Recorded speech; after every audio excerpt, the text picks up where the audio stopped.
नमस्कार दोस्तों, मैं रवि सिंह। आज आपके सामने एक वीडियो लेके आया हूँ जिसमें मैं आपको alternating current means AC and direct current DC जो बच्चों के हिसाब से मीन्स जो 7th क्लास के बच्चे हैं उनके हिसाब से आपको इस वीडियो में समझाना चाह रहा हूँ। देखिए, जब आप इंटरनेट पर सर्च करेंगे यूट्यूब पे तो आपको एसी और डीसी के बारे में बहुत सारी वीडियोस मिलेंगी, लेकिन उसमें उन बच्चों के लेवल के हिसाब से नहीं समझाया गया है। तो नाउ मैं स्टार्ट करना चाहूँगा एक फेमस कोट से, जो कि एक इलेक्ट्रिकल इंजीनियर थे, निकोला टेस्ला। उन्होंने ये दिया था कि जब आप अलोन होते हैं तो वो इन्वेंशन का सीक्रेट होते हैं, और मीन्स वो आइडियाज़ उस टाइम पर आपके बॉर्न होते हैं जब आप अकेले सोचते हैं, गहन जब अध्ययन करते हैं किसी चीज़ में, जब हम पढ़ते हैं तो हम कहीं ना कहीं डेफिनेटली इन्वेंशन को उनका वो बर्थ देते हैं। तो इसी कोट को आगे बढ़ाते हुए ये जो डायग्राम सामने दिखाई दे रहा है इसको मैं समझाऊंगा, लेकिन चूंकि ये अल्टरनेटिंग और डायरेक्ट करंट के बारे में थोड़ा है तो सबसे पहले हम स्टार्ट करेंगे कि होता क्या है ऑल्टरनेटिंग करंट। देखिए, एसी मीन्स ऑल्टरनेटिंग करंट, और जब आप एसी की बात कर रहे हैं दैट मीन्स आप बात कर रहे हैं ऑल्टरनेटिंग। ऑल्टर मीन्स चेंज होना, चेंज मीन्स सपोज ये एक एक्सिस है, जैसे कि मैंने आपको इस डायग्राम में समझाया है। ये एक्सिस है टाइम की और ये एक्सिस है मैग्नीट्यूड की। आप इस डायग्राम में और इस डायग्राम में क्या डिफरेंस दिख रहे हैं कि ये टाइम के रिस्पेक्ट में मैग्नीट्यूड कांस्टेंट है। आप देख रहे हैं ये टाइम के रिस्पेक्ट में मैग्नीट्यूड कांस्टेंट है, मीन्स चेंज नहीं हो रहा है, इसलिए इसको डायरेक्ट करंट बोला है। Means that is not changing and it is constant along with the time. But in this diagram when you are seeing an alternating current, then it is changing with respect to time, means every time पे when you see, suppose this is axis of time, and अगर मैं इसको हर time पे देखूंगा तो magnitude change है। जैसा कि आप इस जगह देख रहे हैं, यहाँ पर देख रहे हैं कि इसका ये मैग्नीट्यूड है, इस जगह देख रहे हैं आप ये मैग्नीट्यूड है, इसी तरीके से सो ऑन। तो ऑल्टरनेटिंग करंट क्या हो गया, which changes in direction magnitude as well as direction with respect to time और एंगल। और इसके एग्जांपल्स क्या हैं, जैसे कि आप देख रहे हैं यहाँ कि ट्रायंगुलर वेव, बट यहाँ आपको दिखाई दे रही है sine wave, trapezoidal wave, square wave, बहुत सारी वेव्स हैं जो कि इसके एग्जांपल्स हैं। मीन्स इन सारी वेव्स में ये अपने मैग्नीट्यूड को चेंज कर रहा होगा टाइम के रिस्पेक्ट में। समझ में आ रहा है बच्चों। और DC stand for direct current, means the current whose magnitude, जिसका मैग्नीट्यूड, जैसे कि मैंने आपको इस टाइम में दिखाया कि जिसका मैग्नीट्यूड रिमेन सेम, इधर पॉजिटिव और नेगेटिव की हम बात करें, here I am talking about the positive magnitude with respect to time ideally, means every time it is constant. The main difference, अगर आप मेन डिफरेंस बात करें तो जो एसी होते हैं, एसी ये वाला जो एसी का एग्जांपल है और ये डीसी का एग्जांपल है, एसी में AC is having frequency. For example ये हमारा स्टैंडर्ड है 50 हर्ट्ज इंडिया में है, और डीसी में हमारे फ्रीक्वेंसी 0 होता है। कैसे, जब आप बच्चों इसकी साइकिल निकालेंगे, cycle means suppose it is starting from 0 to here, then how many times it is moving from here to there in one time period, तब आप उसकी एक साइकिल निकलेगी। और आपको पता है टाइम पीरियड जो होता है वो फ्रीक्वेंसी का इन्वर्सली प्रोपोर्शनल होता है, इसलिए इसकी बात कर रहे हैं। वो भी थोड़ा सा आप जब नेक्स्ट हायर स्टडीज़ में आएंगे तो आपको और क्लियर होगा।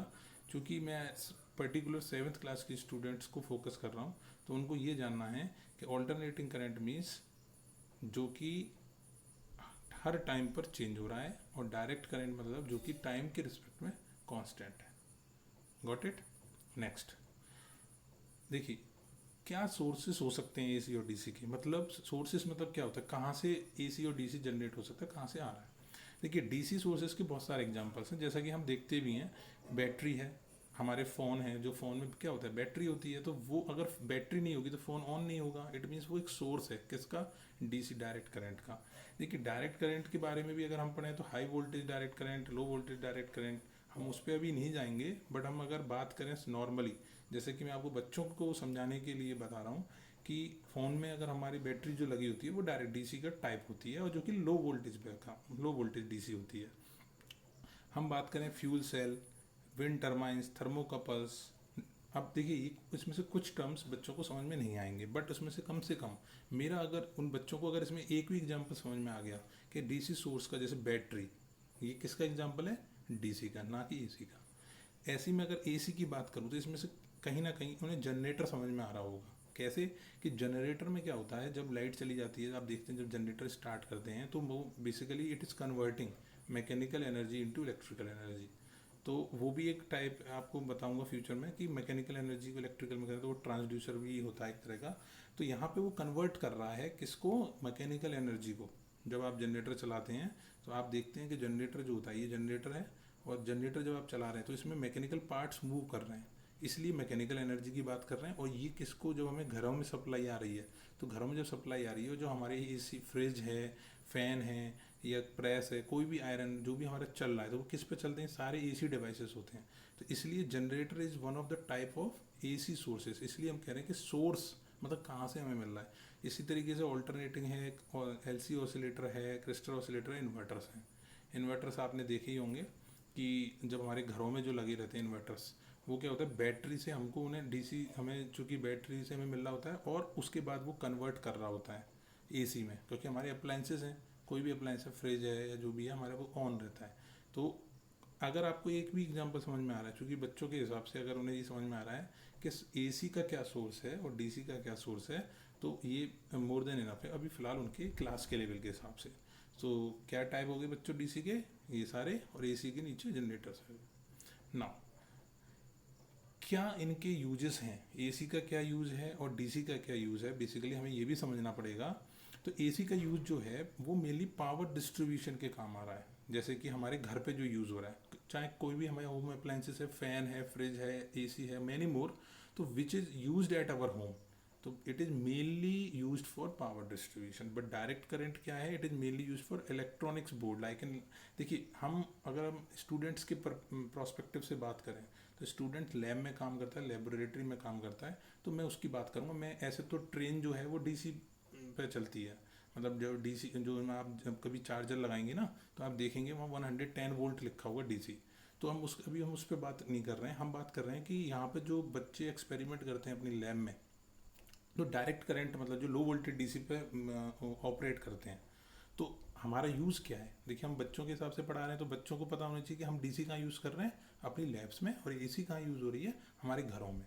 अगर उनको इतना बेसिक लेवल भी समझ में आ रहा है, तो वो अपने क्लास के हिसाब से अच्छा कर रहे हैं, और आगे क्यूरियोसिटी होगी उन्हें कि भाई डीसी और कहाँ कहाँ यूज़ हो सकता है। और डीसी के जैसा कि मैंने बताया कि टाइप्स भी होते हैं, हाई वोल्टेज डीसी और एसी और लो वोल्टेज डीसी, तो वो भी हम पढ़ेंगे as per the syllabus now. अब देखिए इसमें हमें इस जो चैप्टर है उसमें पार्ट भी है स्टैटिक और डायनेमिक इलेक्ट्रिसिटी। तो डायनेमिक और स्टैटिक इलेक्ट्रिसिटी में बेसिकली बहुत सिंपल सा डिफरेंस मैं आपको बताता हूँ, जो यहाँ लिखा है वो आप समझ जाएंगे। स्टैटिक मीन्स जैसे कि जिसे बोलते हैं जो मूवेबल नहीं है, मतलब फिक्स्ड है अपने, और dynamic means that is movable, मतलब जो फिक्स्ड नहीं है टाइम के। तो देखिए स्टैटिक इलेक्ट्रिसिटी तो आपने कई बार ऑब्जर्व करी होगी, मैं आपको बहुत बढ़िया से एग्जांपल्स बताता हूँ जो कि मैंने अपनी लैंग्वेज में यहाँ लिखे हैं। देखिए, when we rub our feet on carpet and then touch a metallic object, then it may be that we can feel a some electric shock like little bit. देखिए इसको तो शायद महसूस किया है कि नहीं, लेकिन एक जरूर बहुत अच्छा एग्जाम्पल महसूस किया है, जब हम कभी अपने चेयर पे आप बैठिए, और चेयर पे आप जब बैठते हैं और तब उसको थोड़ा किसी क्लोथ से उस चेयर के पीछे बैक को आप हिट करिए, और किसी दूसरे से कहिए आप इसे टच करके देखिए, और जब वो टच करेगा ना तो उसको कहीं ना कहीं एक हल्का सा इलेक्ट्रिक शॉक लगेगा। तो वो होती है स्टैटिक इलेक्ट्रिसिटी। ये तो हो गया एग्जाम्पल के थ्रू, बट मेन डेफिनेशन क्या है कि accumulation of electric charges that occurs when two non metallic objects rub, मतलब जब दो नॉन मेटेलिक ऑब्जेक्ट्स को रगड़ा जाता है तो वो स्टैटिक चार्ज को प्रोड्यूस करते हैं, इसलिए उससे बनती है स्टैटिक इलेक्ट्रिसिटी। और डायनेमिक इलेक्ट्रिसिटी जो कि हम घरों में हमें जो मिलती है ना, डायनेमिक जो इलेक्ट्रिसिटी जिसे हम इलेक्ट्रिक करंट बोल रहे हैं, जिससे हमारे होम अप्लाइंसेस चल रहे हैं, वो डायनेमिक इलेक्ट्रिसिटी का ही टाइप है। That means that is a flow of electric charge through a conductor, wire के थ्रू जो लाइट आ रही है ना, उसको बोलते हैं डायनेमिक इलेक्ट्रिसिटी। अगर आपको फिर भी कोई कन्फ्यूजन है then please give us comment and definitely I will reply you. तो डायनेमिक क्या हो गया, जो electric charge through a conductor जो फ्लो हो रहे हैं, और स्टैटिक इलेक्ट्रिसिटी जो टू नॉन मेटेलिक ऑब्जेक्ट्स को रब करके रगड़ के आपको जो प्रोड्यूस हो रही है। तो दोनों में बहुत छोटा सा डिफरेंस है। नाउ जब इलेक्ट्रिसिटी की, चूंकि देखिए पीछे पिछली स्लाइड में आपने देखा जब इलेक्ट्रिसिटी की बात आ रही है, तो मुझे यहाँ थोड़ा सा इलेक्ट्रिसिटी में आपको समझाना चाहूँगा बहुत ही एक सिंपल एनालॉजी से।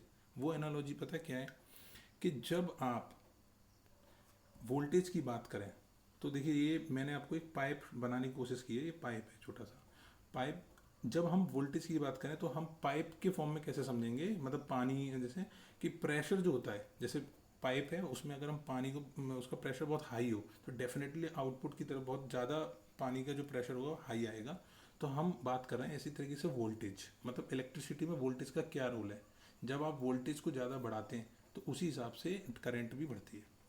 लेकिन जब अगर हम उस पाइप के साइज को देखिए, यहाँ साइज को थोड़ा छोटा कर दें, मीन्स थोड़ा आगे जाके नैरो कर दें, तब भी हमारी जो करंट जो है उसको, वो उसी हिसाब से, अगर हम डायमीटर को बढ़ा रहे हैं और डायमीटर को उसको छोटा कर रहे हैं तो करंट उसी हिसाब से ऑल्टरनेट होती है, मीन्स चेंज होती है। और रेजिस्टेंस क्या है, रेजिस्टेंस होती है रजिस्ट करना, मतलब किसी चीज़ को प्रिवेंट करना, रोकना। तो देखिए अगर मैंने इस पाइप में सैंड, थोड़ा सा सैंड को डाल दी, सैंड मीन्स बालू, उसको उस पाइप में डाल दी और फिर मैं पानी को फ्लो करवाना चाह रहा हूँ, तो डेफिनेटली जो आउटपुट में पानी आएगा यहाँ पर, वो एज पर द इसके, जैसे यहाँ पानी का फ्लो ज़्यादा था यहाँ कम हो जाएगा। इट मीन्स क्या कर रहा है, रेजिस्टेंस रजिस्ट कर रहा है। और जो यहाँ ये लिखी है ना, ये इनकी यूनिट्स हैं कि करंट को, जो जैसे हम मार्केट में जाते हैं और हम कोई भी चीज़ बाय करते हैं, शुगर है या कोई भी है, तो हम उसे किस में मेजर करते हैं, किलोग्राम में, मिल्क को या वाटर को लीटर में। इसी तरीके से वोल्टेज को वोल्ट्स में मेजर करते हैं, ये यूनिट है, करंट को एम्पेयर में, रेजिस्टेंस को ओम्स। ठीक है। और इसका एक फॉर्मूला है जो कि ओम्स लॉ ने डिस्क्राइब किया था, और वो ओम्स लॉ मैं आपको नेक्स्ट क्लास में जरूर पढ़ाऊंगा कि वोल्टेज इक्वल्स टू होता है current into resistance. Basically voltage proportional होता था करंट के, क्योंकि यहाँ रेजिस्टेंस एक कांस्टेंट की तरह काम करता है। तो वो आगे ओम्स लॉ में पढ़ेंगे जरूर। तो V equals to I into R. तो voltage is work here is like the pressure. जो वोल्टेज यहाँ पे काम कर रहा है ना, वो लाइक प्रेशर काम कर रहा है। और जो करंट है वो लाइक द डायमीटर, मतलब डायमीटर को अगर हम बढ़ाएंगे, जैसे मार्केट में आप जाएं और आप कहें कि 2 एम्पेयर का मुझे वायर चाहिए और आप कहें 1 एम्पेयर का मुझे वायर चाहिए, तो आप देखिए दोनों की थिकनेस में बहुत फ़र्क होगा। 2 एम्पेयर का जो वायर होगा वो थोड़ा मोटा होगा, थिक होगा, और जो 1 एम्पेयर का वायर होगा वो पतला होगा। ठीक है। तो इट मीन्स 2 एम्पेयर का जो ज़्यादा है, मोटा है, मीन्स उसमें ज़्यादा करंट फ्लो हो रही है। और resistance is like a sand in the horse. Horse means नली होती है बेसिकली, कि रेजिस्टेंस कैसे रिएक्ट कर रहे हैं, सैंड की तरह, रुकावट की तरह। समझ में आ गया। तो electricity basically we can understand in these terms कि voltage is working here like in the water, in the pressure, pressure ऐसी करंट आपका यहाँ कर रहा है size of the hose, and resistance work कर रहा है सर सैंड की तरह। Now if you have any query, please ask clearly, and you can also send me some comments, as well as you can watch this Facebook page. Here you will get the syllabus also of the work education subject, which is specifically prescribed by the Kendriya Vidyalaya. So thank you so much. Share and care together. Be happy and be smart.